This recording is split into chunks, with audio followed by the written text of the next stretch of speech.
El deseado de todas las gentes, capítulo 7. La niñez de Cristo. Este capítulo está basado en Lucas 2, versos 39 y 40. Jesús pasó su niñez y juventud en una aldea de montaña. No había en la tierra lugar que no habría resultado honrado por su presencia. Habría sido un privilegio para los palacios reales recibirle como huésped, pero él pasó por alto las mansiones de los ricos, las cortes reales y los renombrados atrios del saber, para vivir en el oscuro y despreciado pueblo de Nazaret. Es admirable por su significado el breve relato de sus primeros años, y el niño crecía y fortalecíase y se henchía de sabiduría, y la gracia de Dios era sobre él. En el resplandor del rostro de su Padre, Jesús crecía en sabiduría y en edad, y en gracia para con Dios y los hombres. Su inteligencia era viva y aguda, tenía una reflexión y una sabiduría que superaban a sus años. Sin embargo, su carácter era de hermosa simetría. Las facultades de su intelecto y de su cuerpo se desarrollaban gradualmente en armonía con las leyes de la niñez. Durante su infancia, Jesús manifestó una disposición especialmente amable. Sus manos voluntarias estaban siempre listas para servir a otros. Revelaba una paciencia que nada podía perturbar y una veracidad que nunca sacrificaba la integridad. En los buenos principios era firme como una roca y su vida revelaba la gracia de una cortesía desinteresada. Con profundo interés, la Madre de Jesús miraba el desarrollo de sus facultades y contemplaba la perfección de su carácter. Con deleite trataba de estimular esa mentalidad inteligente y receptiva. Mediante el Espíritu Santo, recibió sabiduría para cooperar con los agentes celestiales en el desarrollo de este niño que no tenía otro padre que Dios. Desde los tiempos más remotos, los fieles de Israel habían prestado mucha atención a la educación de la juventud. El Señor había indicado que desde la más tierna infancia debía enseñarse a los niños su bondad y grandeza, especialmente en la forma en que se revelaban en la ley divina y en la historia de Israel. Los cantos, las oraciones y las lecciones de las Escrituras debían adaptarse a los intelectos en desarrollo. Los padres debían enseñar a sus hijos que la ley de Dios es una expresión de su carácter y que al recibir los principios de la ley en el corazón, la imagen de Dios se grababa en la mente y el alma. Gran parte de la enseñanza era oral, pero los jóvenes aprendían también a leer los escritos hebreos y podían estudiar los pergaminos del Antiguo Testamento. En los días de Cristo, el pueblo o ciudad que no hacía provisión para la instrucción religiosa de los jóvenes se consideraba bajo la maldición de Dios. Sin embargo, la enseñanza había llegado a ser formalista. La tradición había suplantado en gran medida las Escrituras. La verdadera educación debía inducir a los jóvenes a que buscasen a Dios si en alguna manera, palpando, le hallen. Pero los maestros judíos dedicaban su atención al ceremonial. Llenaban las mentes de asuntos inútiles para el estudiante, que no podían ser reconocidos en la escuela superior del cielo. La experiencia que se obtiene por una aceptación personal de la palabra de Dios no tenía cabida en su sistema educativo. Absortos en las ceremonias externas, los alumnos no encontraban tiempo para pasar horas de quietud con Dios.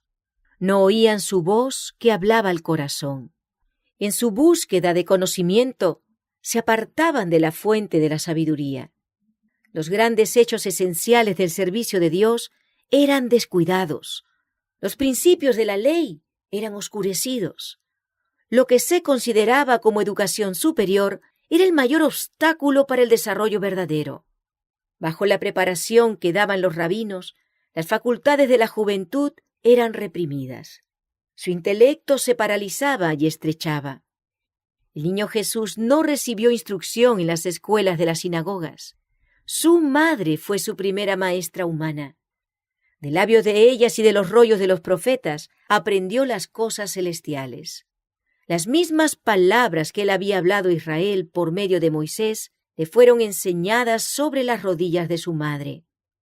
y al pasar de la niñez a la adolescencia no frecuentó las escuelas de los rabinos. No necesitaba la instrucción que podía obtenerse en tales fuentes, porque Dios era su instructor. La pregunta hecha durante el ministerio del Salvador, ¿cómo sabe éste letras, no habiendo aprendido?, no indica que Jesús no sabía leer, sino meramente que no había recibido una educación rabínica. Puesto que él adquirió saber como nosotros podemos adquirirlo, su conocimiento íntimo de las Escrituras nos demuestra cuán diligentemente dedicó sus primeros años al estudio de la palabra de Dios. Delante de él se extendía la gran biblioteca de las obras de Dios. El que había hecho todas las cosas estudió las lecciones que su propia mano había escrito en la tierra, el mar y el cielo. Apartado de los caminos profanos del mundo, adquiría conocimiento científico de la naturaleza. Estudiaba la vida de las plantas, los animales y los hombres. Desde sus más tiernos años fue dominado por un propósito. Vivió para beneficiar a otros. Para ello hallaba recursos en la naturaleza. Al estudiar la vida de las plantas y de los animales, concebía nuevas ideas de los medios y modos de realizarlo. Continuamente trataba de sacar de las cosas que veía ilustraciones con las cuales presentar los vivos oráculos de Dios. Las parábolas mediante las cuales, durante su ministerio, le gustaba enseñar sus lecciones de verdad, demuestran cuán abierto estaba su espíritu a la influencia de la naturaleza y cómo había obtenido enseñanzas espirituales de las cosas que le rodeaban en la vida diaria. Así se revelaba a Jesús el significado de la palabra y las obras de Dios, mientras trataba de comprender la razón de las cosas que veía. Le acompañaban los seres celestiales y se gozaba cultivando santos pensamientos y comuniones. Desde el primer destello de la inteligencia estuvo constantemente creciendo en gracia espiritual y conocimiento de la verdad. Todo niño puede aprender como Jesús.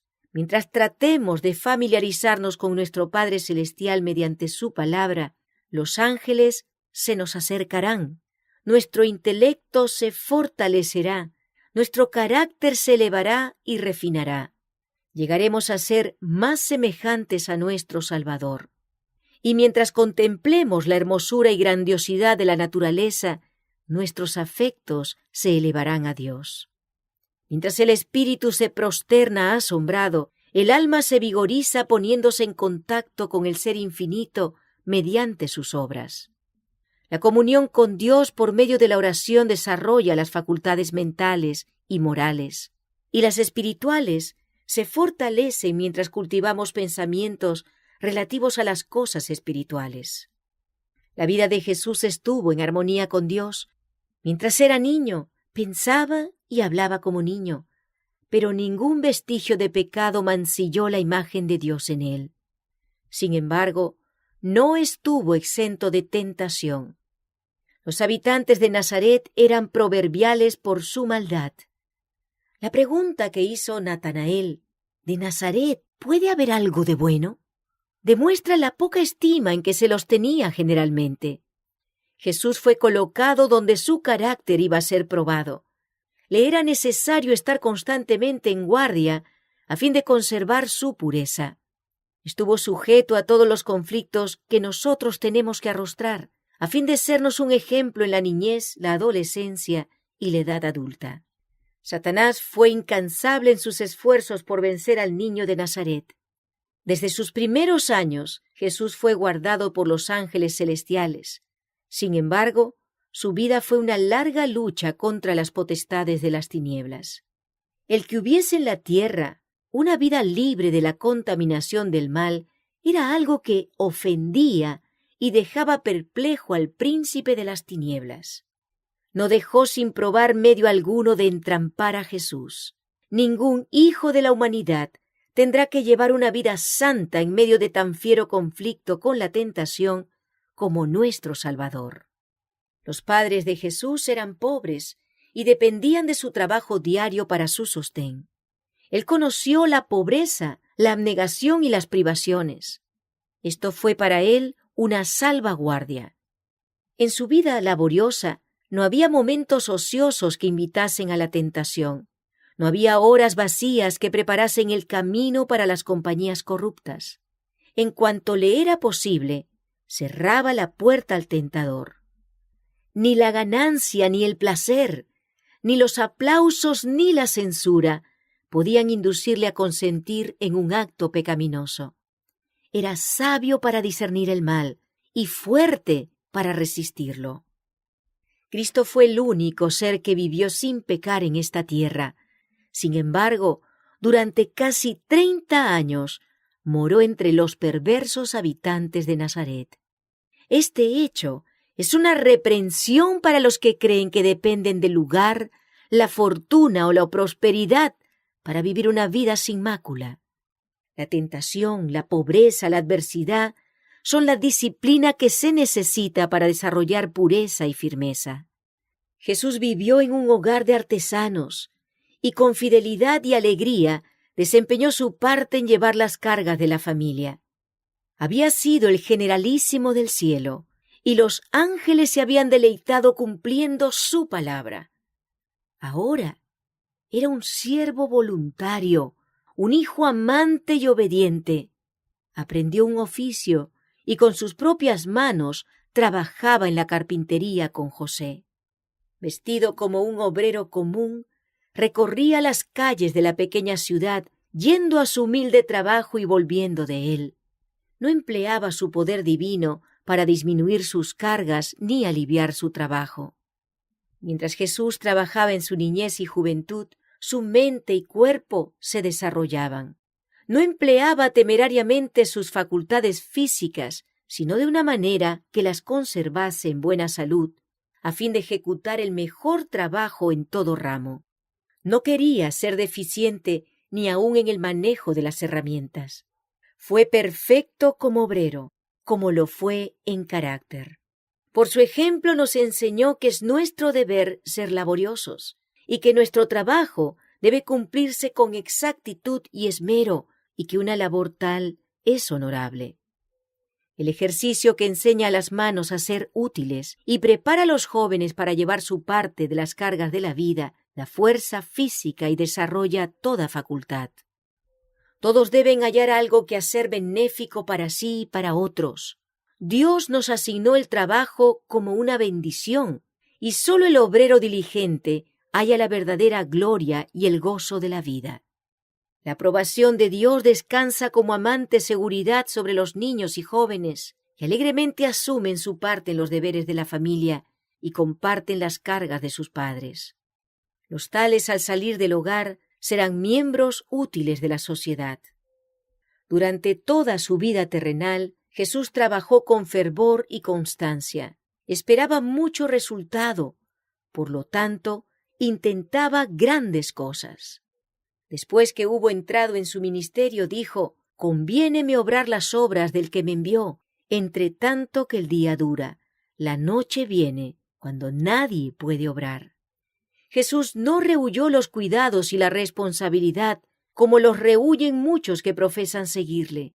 Y debido a que tratan de eludir esta disciplina, muchos son débiles y faltos de eficiencia. Tal vez posean rasgos preciosos y amables, pero son cobardes y casi inútiles cuando se han de arrostrar dificultades y superar obstáculos. El carácter positivo y enérgico, sólido y fuerte que manifestó Cristo debe desarrollarse en nosotros mediante la misma disciplina que Él soportó. Y a nosotros se nos ofrece la gracia que recibió Él. Mientras vivió entre los hombres, nuestro Salvador compartió la suerte de los pobres. Conoció por experiencia sus cuidados y penurias y podía consolar y estimular a todos los humildes trabajadores. Los que tienen un verdadero concepto de la enseñanza de su vida no creerán nunca que deba hacerse distinción entre las clases, que los ricos han de ser honrados más que los pobres. Jesús trabajaba con alegría y tacto. Se necesita mucha paciencia y espiritualidad para introducir la religión de la Biblia en la vida familiar y en el taller, para soportar la tensión de los negocios mundanales y, sin embargo, continuar deseando sinceramente la gloria de Dios. En esto Cristo fue un ayudador.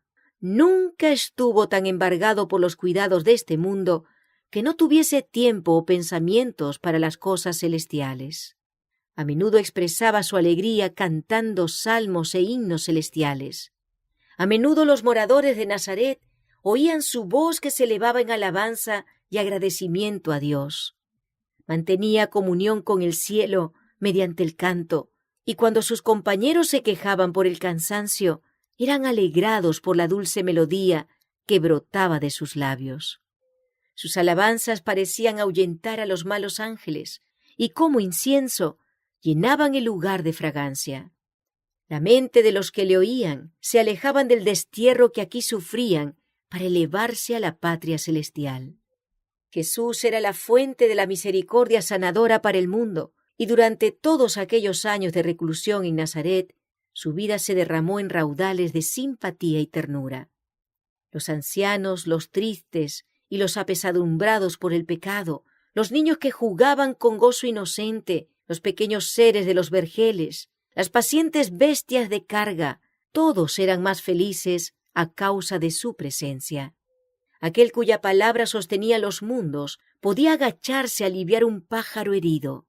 No había nada tan insignificante que no mereciese su atención o sus servicios. Así, mientras crecía en sabiduría y estatura, Jesús crecía en gracia para con Dios y los hombres. Se granjeaba la simpatía de todos los corazones, mostrándose capaz de simpatizar con todos.